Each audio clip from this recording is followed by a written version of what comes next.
Construction can be frustrating, but clear and consistent communication can be what really helps lower that frustration so that you can have a successful relationship as you're going through this building process. Yeah. Tell us some of the ways that you recommend doing that. Well, we've talked about some of them before, but really what we want to focus on is you've hired a general contractor to manage the project and get through that. So what we really want to talk about is your communications with your general contractor, making sure that you establish a good communications before you actually get into the construction process. Yeah. I think it's really important for you to have a good conversation ahead of time with your general contractor and say, look, I'm going to be actively involved in what's going on in this project. I'm going to walk through and ask subs questions and so that I understand what's going. And that's not a critique. That's just, I want to understand. I'm putting a lot of money into this and I want to know what's happening with it. And I don't want you to basically feel like I'm trying to step on your toes. I just want to understand it.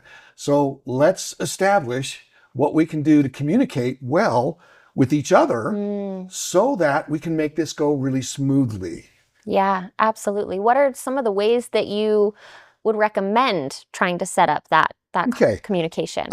I would always suggest that you create a process that triggers communication. So up front, before you even start your project, ask your contractor, say, you know what? I would like to schedule a weekly review meeting with you. And it's every day. Maybe that's Thursday at 4 o'clock or Friday, whatever we decide it's going to do. But every week we kind of sit down and talk about, and then if we need to in between times, we can do that. But for sure, we don't miss a week that we don't sequence and talk about that.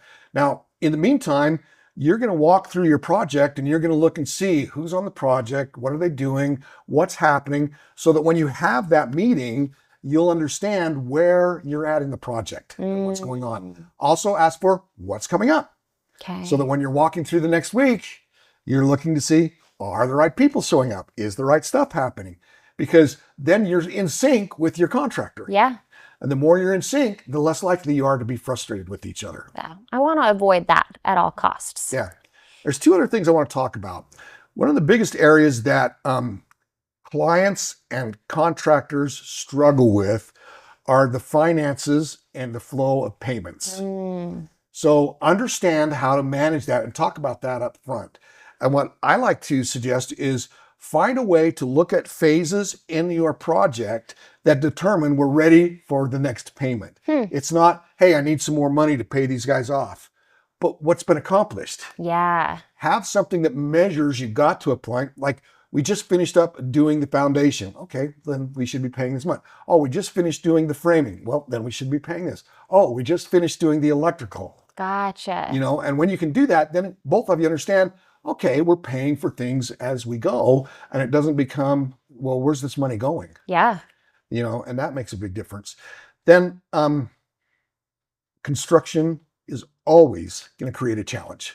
Something's going to happen that you could not plan for. Okay. And it's going to come up and the contractor is going to say, hey, we need to get there and talk about it. We've run into a problem. And you're going to talk about that problem, and it could probably be really frustrating, and it might be a big change order. It might not be, but it's going to be, oh, I didn't expect that. How could this be happening? And your emotions are at a pinnacle. That's when I tell you, invoke the 48-hour rule. 48-hour rule. Yeah. You got a big problem and you're emotionally feeling like you got to resolve it right now.